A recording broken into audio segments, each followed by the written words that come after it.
I'm glad you bring up Xinjiang because there's obviously a sort of moral side to the issue as well that becomes, I think, most emphasized looking at the situation right there. I mean, you've been to Xinjiang recently. And what I was wondering is there any way for Western multinationals operating there or international companies more broadly to sort of audit their supply chains in Xinjiang and perhaps even in China more broadly to ensure that there's no forced labor whatsoever involved? So I guess one way to think about the challenge that a place like Xinjiang presents for foreign investors, and in fact foreign governments too, as they manage their relations with China, is that Xinjiang poses us with a simple question and it poses us with a really complicated question. And the simple question is, how do you manage an unprecedented degree of economic interdependence and the idea that China is indispensable to solving all kinds of kind of big global challenges, whether it's kind of global warming or tackling future pandemics or, stopping Iran from rebuilding its nuclear program.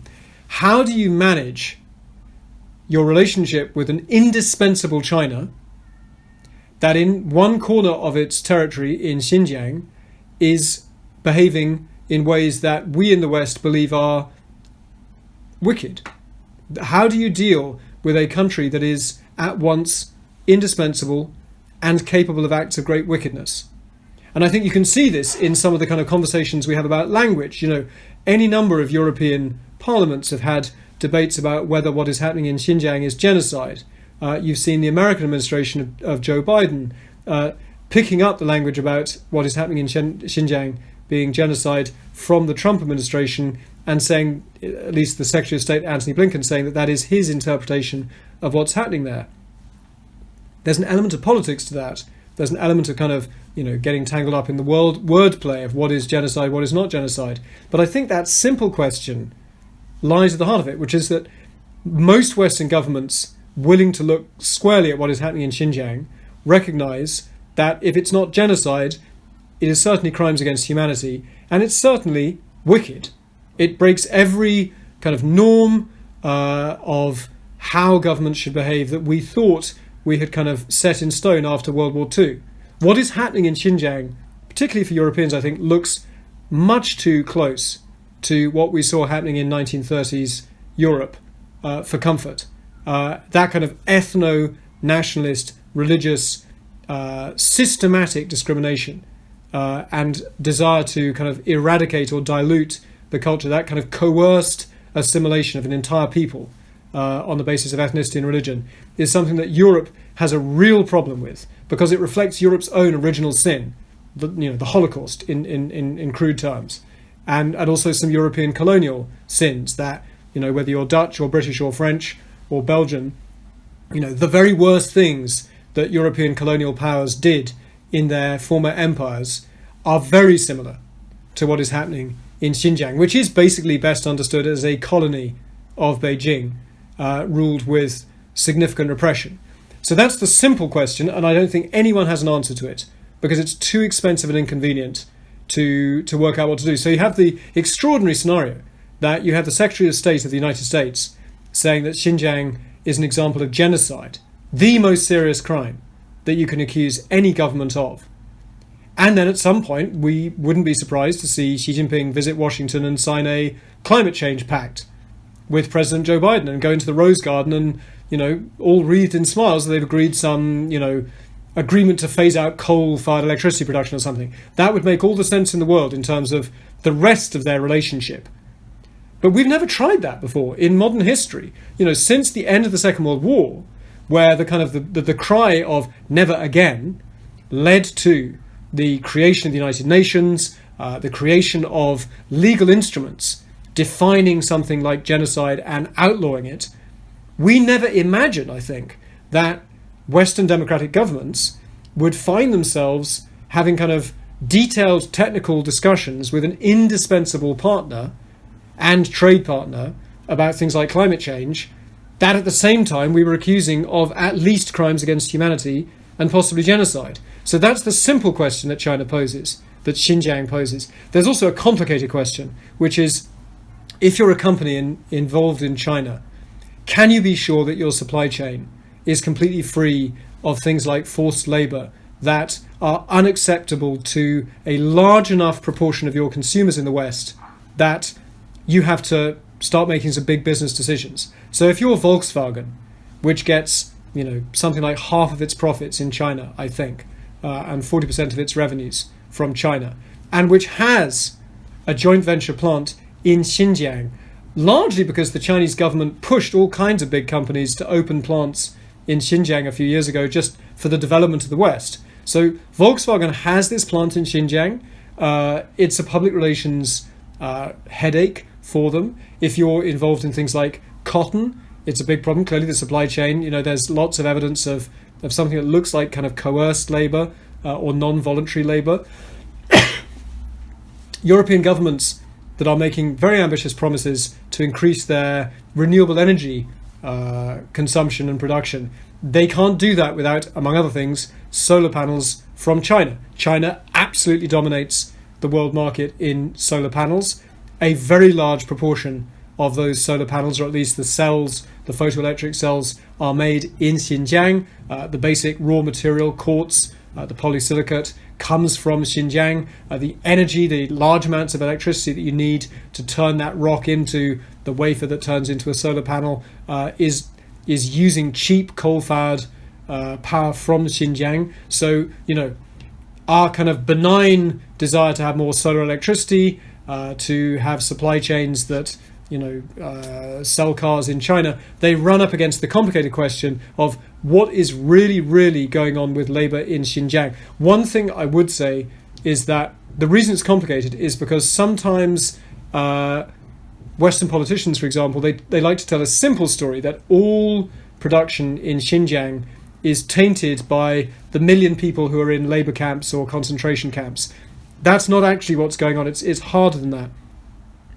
The million people, the million members of the Uyghur minority and other Muslim minorities who we believe have been through re-education camps in the last few years is a kind of total number. It's a guesstimate, not a terrible guesstimate, but it's a guesstimate of the total number of people who have been through re-education camps. But many of those kind of formal re-education camps have now been closed down, particularly the ones that are easy to see.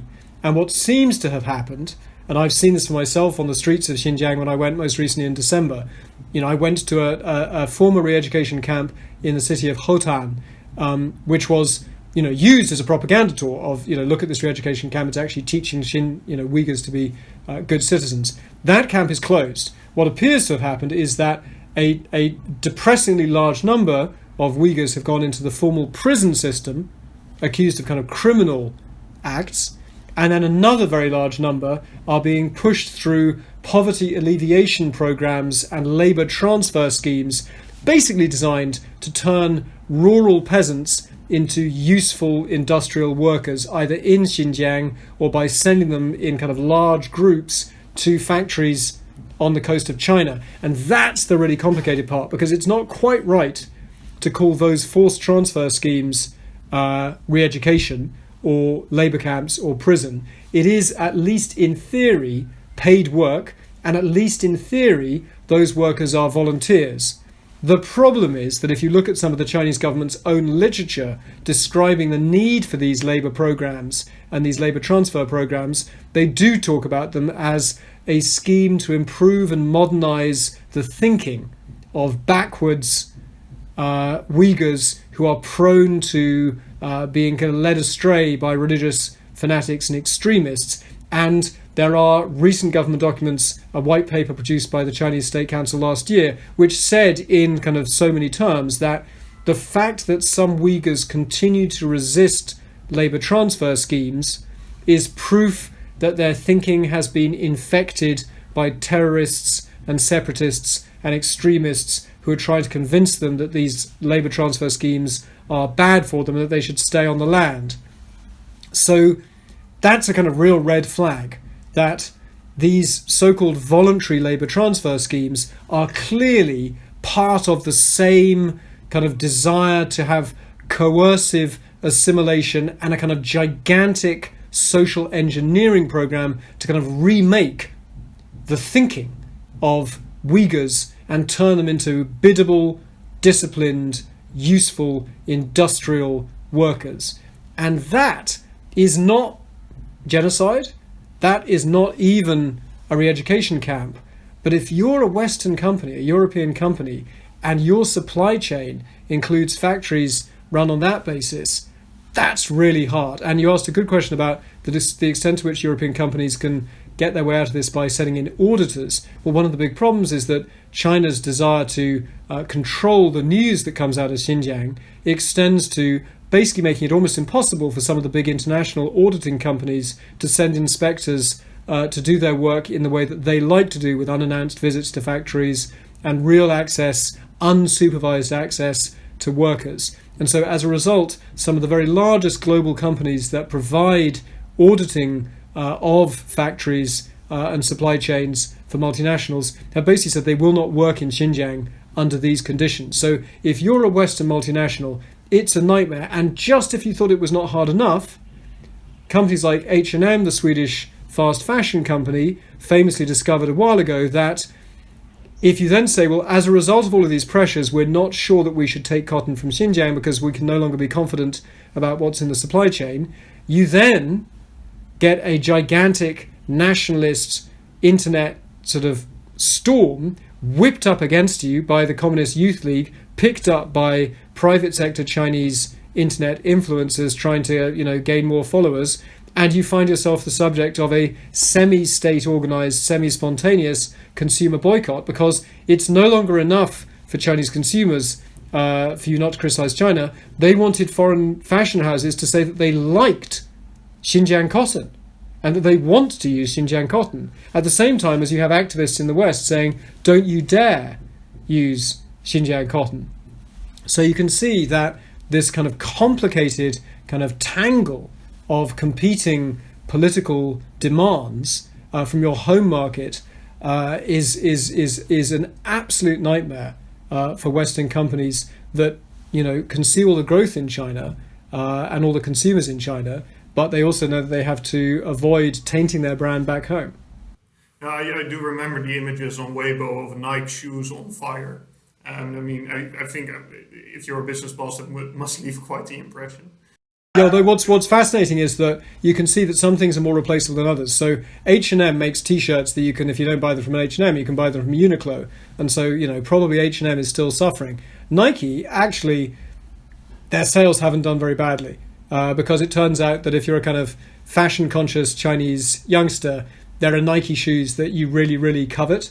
And, those Chinese kind of, leaning shoes just do not quite match up. So there's an element of kind of theatre to some of these boycotts.